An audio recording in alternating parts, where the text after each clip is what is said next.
कांवड़ियों ने एक शख्स को पीटा है, लातों से मारा एक शख्स को।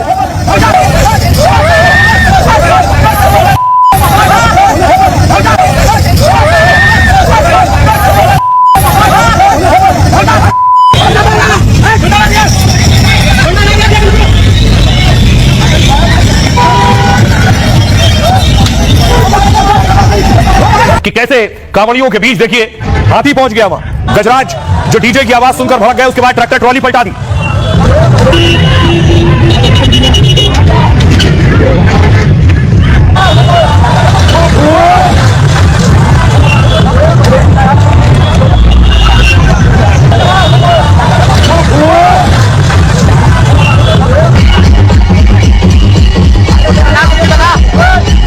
जो कुछ भी हो रहा है, योगी आदित्यनाथ की इस पर नजर है। आज योगी ने खुद सर्वे किया है उन इलाकों का जहां से कांवड़ यात्रा गुजर रही है, गाजियाबाद, बागपत, मुजफ्फरनगर, उन इलाकों का योगी ने सर्वे किया है। जहां भी जो भी हिंसा कर रहा है, उपद्रव कर रहा है, बाबा का डंडा उस पर चलने वाला है।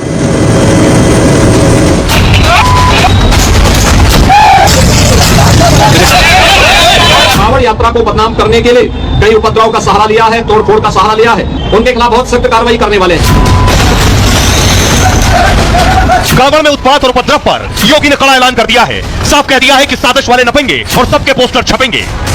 दरअसल कांवड़ यात्रा शुरू होते ही जगह जगह से हंगामा, तोड़फोड़ और उपद्रव की तस्वीरें सामने आने लगी। इसे लेकर योगी बहुत सख्त है।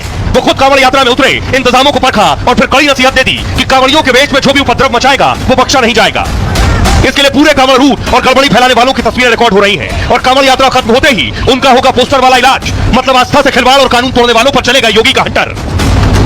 अगर कोई बाहरी तत्व, कोई उपद्रवी कानून हाथ में लेकर के कांवड़ को अपवित्र करता है, उनके सबके सीसीटीवी फुटेज हमारे पास है। हम लोग कांवड़ यात्रा सकुशल संपन्न होने के बाद उनके पोस्टर भी चस्पा करने वाले हैं। अब देखिए ऐसा उपद्रव करने वाले जितने भी हैं, क्योंकि बहुत से लोग वो हैं जो कांवड़ यात्रा में चुपचाप जा रहे हैं, आस्था का सम्मान करते हुए जा रहे हैं। कुछ उसमें ऐसे भी हैं जो उपद्रव कर रहे हैं। ऐसे लोग शायद 1% भी नहीं है। ऐसे लोगों पर अब एक्शन होगा। कांवड़ यात्रा में तोड़फोड़ और उपद्रव पर सीएम योगी बहुत सख्त है। योगी ने खुद कांवड़ यात्रा का जायजा लिया और कड़े निर्देश दिए। कुछ लोग कांवड़ यात्रा को बदनाम करने की साजिश कर रहे हैं। उपद्रवी और शरारती तत्व कांवड़ियों के वेश में छिपे हो सकते हैं। कांवड़ यात्री उन्हें बेनकाब करें और उपद्रवियों को पनपने न दें। कांवड़ को बदनाम करने वालों के सीसीटीवी फुटेज हमारे पास है। कांवड़ यात्रा के बाद बाकायदा उन सबके पोस्टर लगेंगे जिन्होंने हिंसा की है।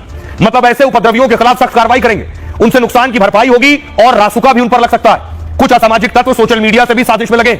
जनता और प्रशासन मिलकर ऐसे लोगों को बेनकाब करे। कांवड़ को खंडित करने या आस्था से खिलवाड़ पर एक्शन होगा।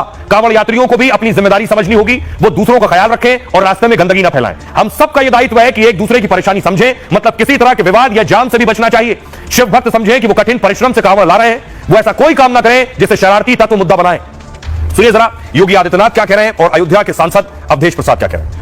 अगर कोई बाहरी तत्व, कोई उपद्रवी कानून हाथ में लेकर के कांवड़ को अपवित्र करता है, आपकी श्रद्धा के साथ खिलवाड़ करता है, तो स्वयं कानून को हाथ में लेने की बजाय पुलिस को आप सूचना दें। जिसने इस पावन कांवड़ यात्रा को बदनाम करने के लिए कई उपद्रव का सहारा लिया है, तोड़फोड़ का सहारा लिया है, उनके सबके सीसीटीवी फुटेज हमारे पास है। हम लोग कांवड़ यात्रा सकुशल संपन्न होने के बाद उनके पोस्टर भी चस्पा करने वाले हैं। उनके खिलाफ बहुत सख्त कार्रवाई करने वाले हैं। तो ये आस्था का सवाल है और आस्था से जुड़ा हुआ ये कांवड़ यात्रा है। ये कांवड़ यात्रा सदियों तक हमेशा चलता रहेगा और इसमें किसी तरह का भेदभाव करने वाला नेता है, कोई सरकार है तो भारतीय जनता पार्टी सरकार है जिसमें भेद करती है। कांवड़ यात्रा बढ़िया से चल रही है और कांवड़ यात्री जो भोले बाबा के सच्चे भक्त हैं वह सच्ची यात्रा कर रहे हैं। उसमें कुछ सफाई वगैरह घुस गए होंगे, वो गड़बड़ कर रहे हैं। समाजवादी पार्टी के कुछ अराजक तत्व कांवड़ यात्रियों के भेष में घुसकर कांवड़ यात्रियों को बदनाम करने का काम कर रहे हैं। हमारी सरकार कानून व्यवस्था को लेकर बहुत ही सख्त है। जो भी कानून तोड़ेगा उसके खिलाफ कड़ी कार्रवाई होगी। खासकर समाजवादी पार्टी के जो अराजक तत्व हैं वो कांवड़ियों के भेष में घुस करके कांवड़ यात्रियों को बदनाम करने का काम कर रहे हैं। और देखिए सिर्फ कहा नहीं जा रहा है, इस पर एक्शन भी शुरू हो गया है। जो शुरू में मैंने आपको तस्वीर दिखाई कि मिर्जापुर में सीआरपीएफ के जवान के साथ बुरी तरह से पिटाई की गई और उसके बाद इस पर सवाल भी